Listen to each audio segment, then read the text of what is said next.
Bienvenue dans Bulle en stock, émission de Télé Atlantique spécialement consacrée à la bande dessinée sur le web. Que vous soyez amateur de policiers, de science-fiction, de gags désopilants ou de voyages, restez bien avec nous, vous êtes à la bonne adresse. Voici donc, à l'aide des éditeurs qui nous ont donné leur confiance, la sélection de bandes dessinées que je vous ai préparées. A Game of Thrones, le trône de fer, volume 2. Sur le continent de Westeros, la lutte pour le pouvoir continue de plus belle. Au cœur d'un univers pétri de magie, de surnaturel et de violence, alors que les rigueurs de l'hiver agressent les hommes et les bêtes, les grandes familles se déchirent sans pitié. Abîme. Exercice de haute voltige scénaristique, quand réel et fiction se répondent par miroir interposé. Adam et Elle. Second et dernier volet d'une histoire d'amour, torturée aux accents de nouvelles vagues. Antitype. Après Prototype, qui mettait en scène Adam et Ève, puis Archétype, qui proposait une nouvelle vision de l'histoire de Noé et de son arche, Antitype s'attache au général juif Saul de Tarse, qui devint Saint Paul après une illumination. Campus Telae sur les chemins de Compostelle. An de grâce 1255, lors de la 7e croisade, le roi Louis IX découvre en Égypte une mystérieuse statue dédiée à la déesse Isis. Elle n'est en réalité que l'infime partie d'un fabuleux trésor qu'on prétend maudit. Catacombe. Alors qu'elle effectuait une mission pour la résistance, Jeanne Caviarino disparaît dans les catacombes le 20 août 1944. 24 ans plus tard, son fils Antoine tente d'éclaircir le mystère de sa mort. À son tour, il s'engouffre dans les entrailles de Paris sans se douter qu'il va y rencontrer ses propres démons. Cédric, c'est quand qu'on part ? Ah, la joie des départs en vacances et en famille. Château Bordeaux. À la suite du décès brutal de son père, Alexandra Baudricourt a décidé de reprendre le vignoble familial. Quelques mois après cette décision, le bilan du chêne courbe est désastreux. Sa récolte entière sabotée doit être jetée. Ses employés démissionnent, l'entreprise qui avait acheté toute la cave s'avère fictive. Ses frères semblent désormais prêts à l'aider, mais à part cela, tout va de mal en pis. Heureusement, Alexandra peut puiser du courage dans l'histoire du domaine familial. Ses aïeuls ont surmonté avec ténacité des périodes bien plus noires. Danger Girl. Les drôles de dames de la BDUS sont de retour. Dans la paume du diable. Sous les paillettes d'Hollywood, la toute-puissance de la mafia. Dictatorial grimoire. Otachi Grimm, le descendant des frères Grimm, les auteurs des célèbres recueils de contes, découvre un mystérieux ouvrage dans le manoir familial dans lequel il vient d'emménager. Il ne se doute pas qu'en l'ouvrant, les personnages célèbres du recueil de contes vont alors surgir sous forme de magnifiques entités démoniaques. Cendrillon, Blanche-Neige, le petit chaperon rouge. Ils ne sont pas tout à fait comme vous les imaginez. Thea Stilton, en attendant la vague géante. Dernière aventure des Thea Sisters, élève journaliste de la sœur de Geronimo Stilton. Furia. Eva, la jeune fille fragile, est bien loin. Initiée par les Indiens, revenue du monde des morts, elle est devenue Aïva qui mange les âmes. Une créature mi-animale, mi-végétale, une tueuse au service de redoutables sorcières noires. Près de 30 ans plus tard, Aïva sommeille depuis de longues années dans le fleuve. Mais des gringos, venus piller l'épave du sous-marin de son père, réveillent la mangeuse d'âmes par inadvertance. Histoire de détective.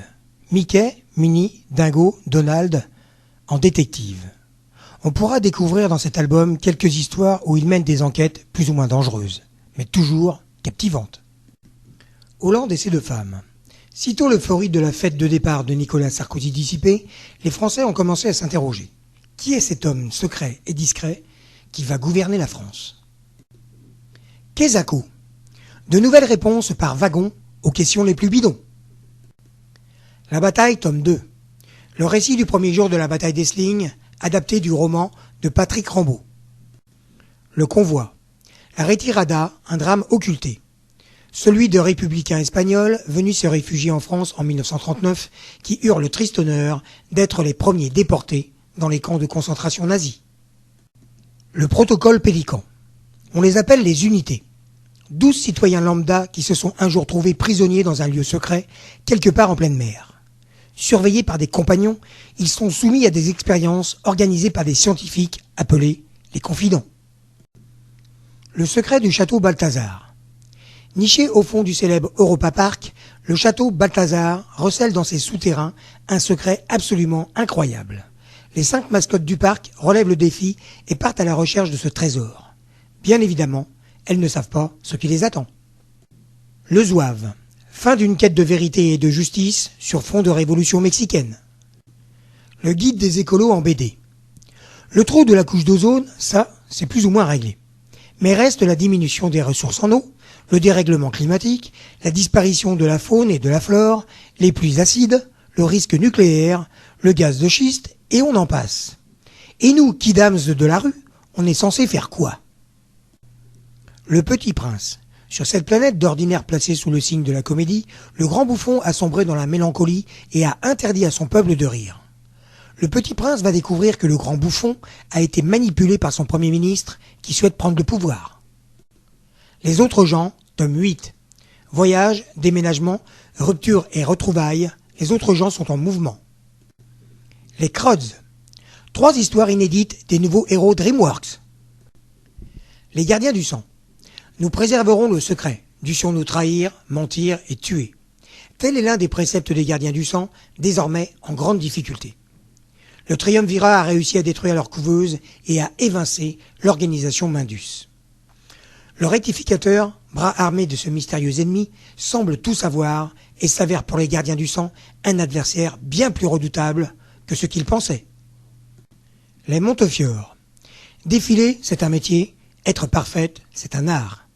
Ce sont les premiers mots qu'entend Oksana Kubski, jeune beauté russe, à son arrivée dans le monde de la mode. L'ambitieux top modèle est embauché dans la célèbre maison milanaise Montefiore. Une chance? Pas si sûr. Les pingouins de Madagascar. Il ne faut pas croire que vivre dans un zoo soit de tout repos. Et justement, Commandant et ses 3 compères ont bien décidé de prendre du bon temps. Le voyage extraordinaire. Les aventures steampunk de 2 enfants extraordinaires. L'oracle della Luna. Venise 1537. Giovanni, le petit paysan de Calabre, est devenu la coqueluche de la ville grâce à ses talents d'astrologue. 4 ans après leur inoubliable rencontre, il retrouve enfin Elena. Le jour, il se rend dans son palais pour donner des leçons de philosophie. La nuit, il joue les acrobates pour la rejoindre dans sa chambre. Giovanni, étourdi par son rêve d'amour, en oublie d'aller livrer au pape la lettre de son maître. Mais ceux qui veulent la lui dérober sont prêts à tout pour la récupérer. Ma vie posthume. Rien ne va plus pour Emma depuis qu'elle s'est réveillée morte au beau milieu de son salon. Loin de reposer en paix, la vieille dame se met paradoxalement à revivre sous le coup de l'indignation devant son propre assassinat. Millennium, tome 1.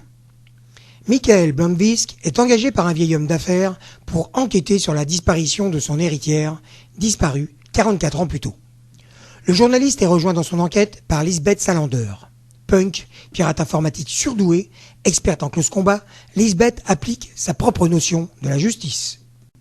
Nomade. Formé par les services secrets américains, Arwan a le pouvoir de pénétrer dans la mémoire des ordinateurs. Un talent précieux qui l'a forcé à fuir les convoitises internationales et mal intentionnées. Malheureusement, le désert où il s'est réfugié n'est pas une cachette suffisamment isolée. Pierre Tombal. C'est vrai, la mort n'a pas toujours bon caractère, et ça ne s'est pas arrangé depuis que la vie, avec ses fleurs, son insouciance et son éternelle jeunesse, a élu domicile au cimetière. Heureusement, Pierre Tombal gère tout ce petit monde, pensionnaire compris, avec la sagesse d'un bon père de famille. À condition qu'on ne lui chauffe pas trop les oreilles. Raph et Potatoes. On dit que le chien est le meilleur ami de l'homme, rien n'est moins sûr.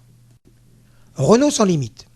L'illustrateur Merlin, Macadam Toutou, Nürburgring 57, passe en revue les plus mythiques voitures de la marque aux losanges qui se sont illustrées pour leur performance. Sale bête. Quoi de plus vexant quand on est un hamster transgénique raté, aussi laid que méchant, que de se retrouver montré en exemple devant une classe de collégiens stupides. Les humains ne sont vraiment qu'un gros ramassis de chacal mou. Mais il y a pire encore. Plus sournois, plus rusés et surtout plus comploteurs, et ils se font passer pour d'adorables créatures, ce sont les chats. Superstar. Fils d'un géant des médias, Superstar est un héros sous contrat dont la vie est filmée 24 heures sur 24. Mais où se situe la frontière entre la télé-réalité et le réel? Ce personnage iconique du petit écran saura-t-il être à la hauteur de ce qu'on attend de lui? Devenir un super-héros est une longue route et une question de choix. Tenzing. Comment Tenzing est devenu le premier homme à gravir l'Everest? Terra Australis. Le récit vrai de la naissance de l'Australie. Une petite tentation. Calista est étudiante le jour et babysitter la nuit, et sa vie ne la fait pas vraiment rêver. Une nuit, sa copine Anna, libre et extravertie, s'incruste dans l'appartement où travaille Calista. Anna découvre les lieux avec envie, beau quartier, 150 mètres carrés, dressing de rêve, écran au mur, etc. Alors, comme un défi, Anna lance à Calista. Et si elle séduisait le mari à qui appartient cet appartement? Et si elle virait sa femme pour prendre sa place, tout simplement? Elle gagnerait 20 ans sur le parcours normal. Histoire de vikings. Connaissez-vous l'univers des vaillants vikings? Vent-froid, Barberousse et Drakkar. La vie épique de ces guerriers du Grand Nord est un fantastique terreau pour y imaginer des histoires. Nos amis Picsou, Donald, Riri, Fifi et Loulou, ayant la chance de vivre des aventures extraordinaires, leur chemin a forcément croisé celui des féroces vikings. Wayne Shelton. Avec Wayne Shelton, il faut s'attendre à tout. Même à le retrouver en soutane, en train de dire de la bénédicité dans un village d'Argentine. Tout ça parce qu'une ancienne conquête de jeunesse a décidé de le faire chanter. Le marché qu'elle lui met entre les mains est d'une simplicité biblique. Soit il retrouve un prêtre accusé de meurtre et qui détient un billet de loterie d'une valeur de 100 millions de pesos, soit il passe les 30 prochaines années à croupir dans une geôle de Buenos Aires. À moins que Wayne, jamais à court de ressources, n'imagine une autre solution. Witch. Retour des Magical Girls pour une deuxième saison. Bulle en stock est maintenant terminé. Un grand merci à tous les éditeurs qui nous font confiance pour promouvoir les bandes dessinées de leurs artistes. Merci de votre attention, bonne lecture, à très bientôt sur Télé Atlantique pour une prochaine émission de Bulle en stock.